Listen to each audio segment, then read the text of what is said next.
Growing up in a place without real direct family and staying after school, you tend to find things to do to bide the time. And for me, that was sport and doing sport. And because my school encouraged academic sport balance, you always took part in extramural activities like Baker's cricket and rugby. And from grade 1 till about grade 4, grade 3, all I did was play Baker's cricket and rugby. Baker's cricket was fun because you just stood in a circle, bowled the ball, and could hit. And rugby, I was a prop. So I was big, but never really that small. But I could run. So I was a prop, but I could run. I was nice and big, the big kid, put in the front row in rugby. Baker's cricket I enjoyed because I was just swinging and hitting the ball. That worked on my hand and eye coordination, which helped me a lot in rugby as well. As much as I enjoyed rugby, I was always scared of being tackled or getting hurt. But when it comes to athletics, I could run. That's all that mattered. I could run. I wasn't the fastest, but I could run. I could run long distance and I could do short sprints. So when I decided to take up tennis, or decided to go and do tennis and start playing tennis, it came to me very naturally, the movement around the court. I remember speaking to my mom when we were discussing, hey, I'm going to get tennis and try to start tennis and getting a racket and things like that. And they were all like, okay, we'll see how it goes. And I kind of took like a duck to water. Tennis came to me very naturally and it was very weird. It's a sport I never did, sport I never thought of, but once I started it, it came to me very naturally. Having a racket in my hand, having been able to move, and the movement and the training just came to me very naturally. So as I said, I started trying out, and then my mom saw this program on TV and we went to go and train. We went to apply and the guy said, hey, we can train. They'll train me and see how it goes. So I joined the tennis club in Makassar in Cape Town. You guys know where Makassar is. Joined the tennis club and we would train and I would be there for the next 13 to 15 years. So it's weird to think that for 13 to 15 years, I was playing tennis. And when I say I was training and playing tennis, I was training and playing tennis. So once I started training and getting practice at school, I started dominating. It wasn't just about hitting the ball and hitting the ball as hard as you can, because now I knew technique. I knew abilities, I knew movement, I knew placement, I knew how to get the ball, do certain things. And it's always weird doing so much training and doing so much exercise got me to lose a large amount of weight.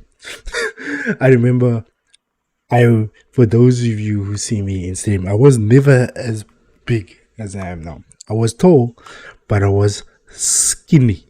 I remember I always tell people are very shocked when I see my old pictures of when I was in my prime in tennis with you could see my ribs, but my arms were the size of twigs, but I could move.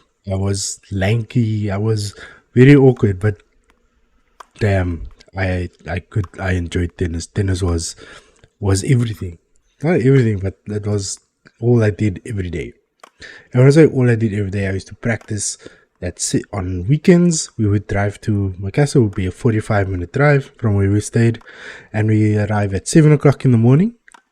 So you train from 8 in the morning till about 10 o'clock, 11 o'clock in the afternoon. From 8 to 11 in the morning.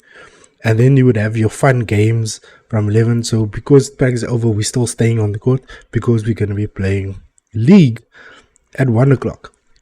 So you finish practice at 11, 3 hours of practice. Then you play league from 1 till about 5 in the afternoon. And then you have your cool downs after league. And then that was my typical Saturdays. And then I remember when it was school holidays, I would be practicing in the holidays. So during school holidays, you would go 3 times a week, having to be practiced. And eventually I reached the point where I started getting personal coaching, personal training to tweak your abilities, to tweak. And like I say, in playing it for 15 years, you end up learning a lot. I must say one thing about tennis that teaches you about mental strength. A lot of people don't realize how a full all body sport tennis is. There's a lot of mental strength involved because you need to be able to fight not just your opponent but yourself. The main core of tennis in the beginning is trying to build mental toughness so that you don't react or act out, not like Johnny McEnroe and him on the court all the time. And nowadays it is a lot more easier, but you obviously do that. People like Kyrgios and them, it's all part of the show type of thing. But you learn mental toughness in the beginning, not to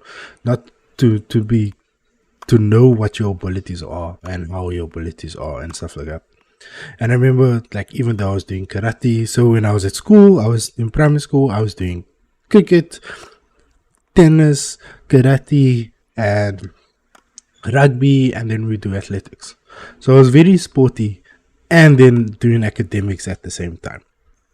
Was trying to compete in academics at the same time. And I must say, tennis allowed me to tour South Africa. It's the first time I ended up touring South Africa with a group as well. Like I said, we ended up training, and you met, because we were a development club and stuff like that, sponsored by the national government, giving in funds for us people that were underprivileged and stuff at the time, giving us the opportunity. And I must say, I was very grateful to the club and stuff for being able to share with me the opportunity for such a long time.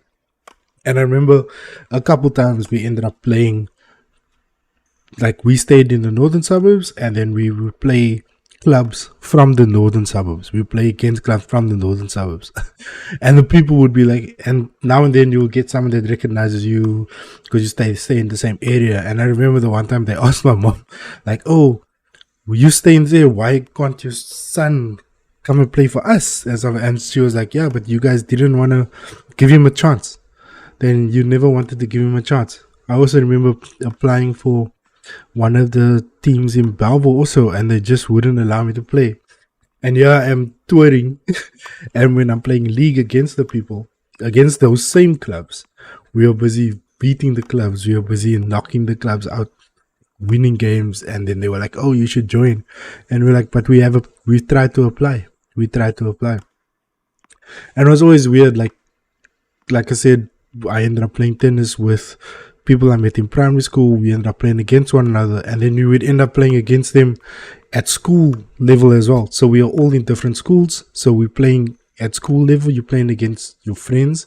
At school level, I'll never forget the one time, so my doubles partner from the club, he was at one high school, and his high school played against my high school, and we ended up playing against one another because he was the number one in his team, I was the number one in my team, and our game lasted like 5 hours. It was our game was like 4 or 5 hours of tennis because we both knew one another's abilities, we both knew, and it was just going. Every game was a struggle, every game was a push, and that's where the mental toughness and the all-round ability of tennis comes in.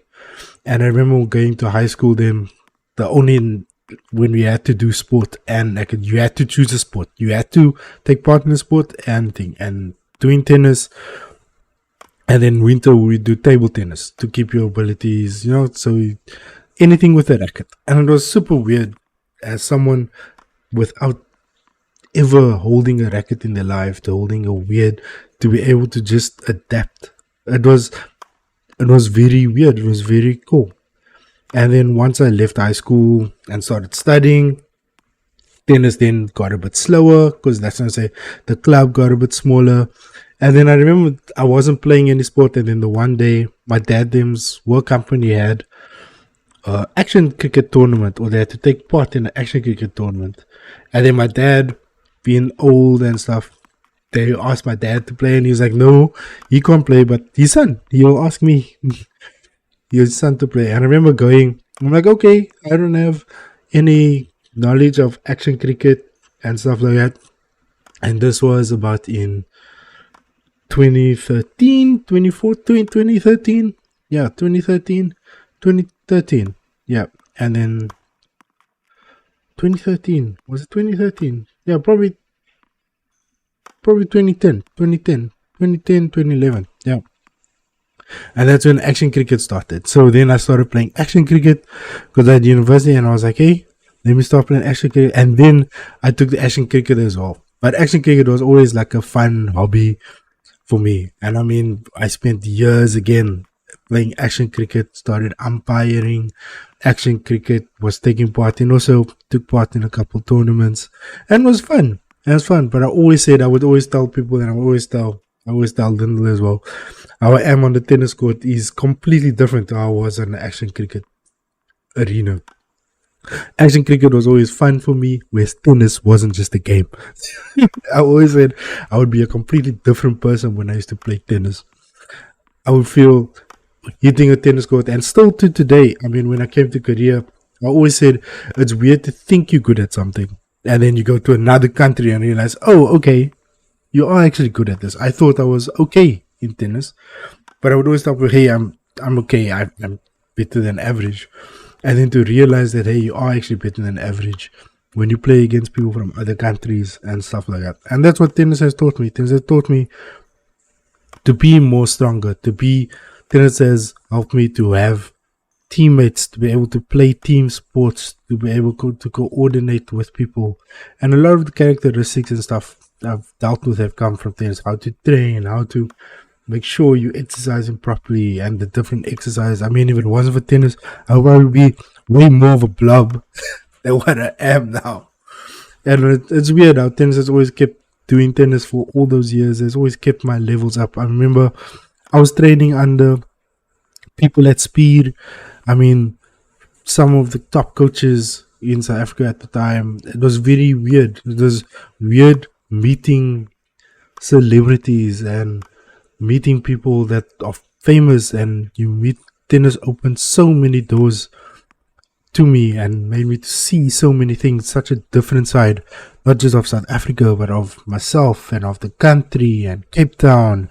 I mean, we used to play all over Cape Town, and you're playing your tournaments, you're touring, you're sleeping in dorms with people who end up being professional players, who have become professional players. You end up meeting and training with people who have ended up touring the world and stuff like that. And it opened you globally to what the possibilities are as this young kid who just randomly chose to go play tennis one day.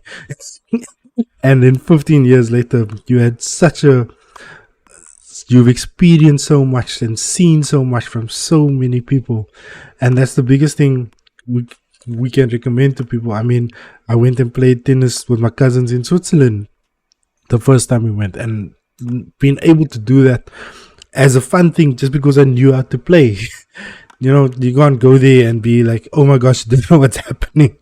And I mean, it's those type of experiences that you remember. And I think that's the most thing about this one. Like, take opportunities, take whatever opportunities come to you. If you feel like you want to do something, do it. You never know what opportunity it might open up for you later on.